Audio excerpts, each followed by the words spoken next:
Hey, so I want to argue that criticism is not a solitary act, it's a conversation.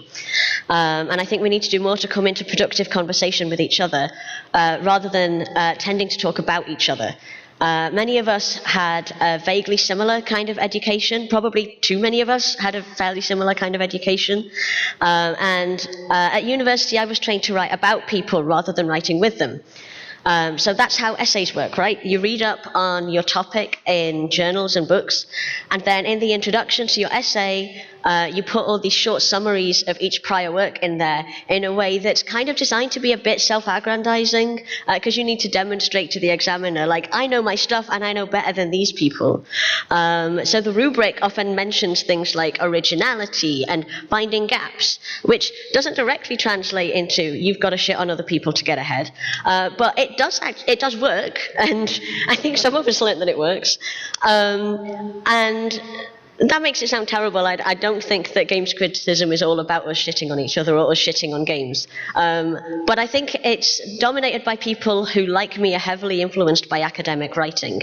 And you end up with pieces that, if they cite other writers at all, cite them in a way that kind of implies the other person isn't present, like referring to them in the third person is the convention, and even going so far as to bring them up only to point out the flaws in their work. And any conversation is relegated to the bottom of the page in the comments, given second place to the privileged voice of the author. So criticism is a conversation, and as a conversation it has a significant historical precedent, but today it's not often what we're trained to do.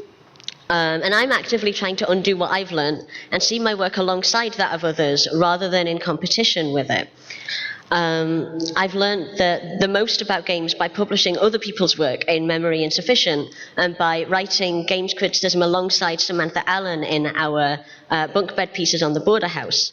I think some of our best work happens in conversation with each other. In fact, maybe there needs to be a little bit of carefully controlled friction between us in order for issues to reach a critical temperature.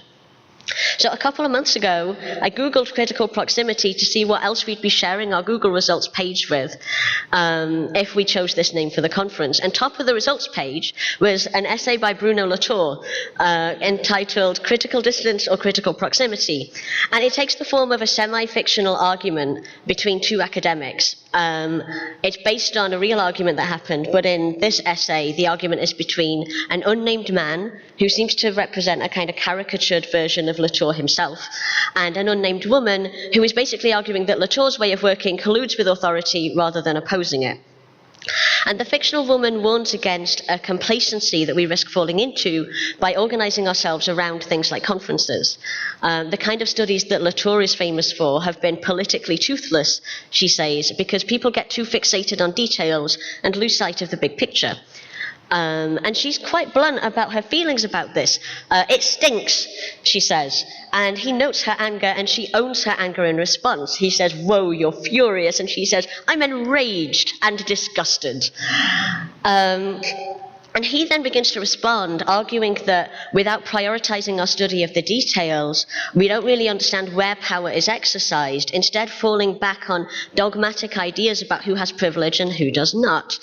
Quote, what you mean by regaining a strong political stand is nothing more than making you feel good again among your like-minded political buddies.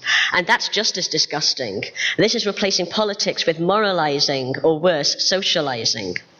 Now, I think this dispute is familiar to a lot of us who write on the internet. Reading this fictional argument, I'm left thinking that as writers we need emotional energy, and we need to focus that energy strategically. The fictional woman asks, do you by any chance claim to increase the temperature of an issue without yourself being in any way critical? And she follows up later, can criticism be carried out in any emotional state, including quiet indifference? So I think we need to hold each other in high regard and treat each other with respect, but that doesn't mean that anger isn't valuable as a critical emotion that's directed at the games we write about and the social and political systems that they participate in.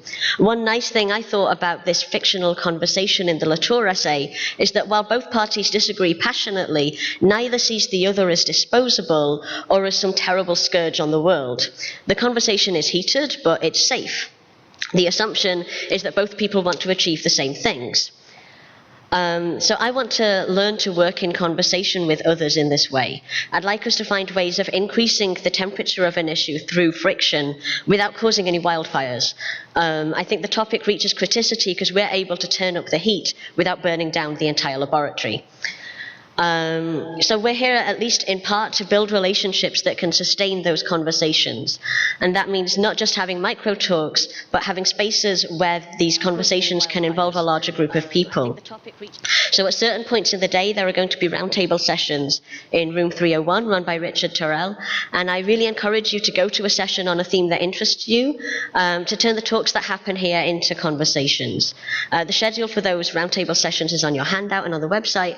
And the first roundtable will focus on the forward theme and start at 10:45. That's the end of my talk.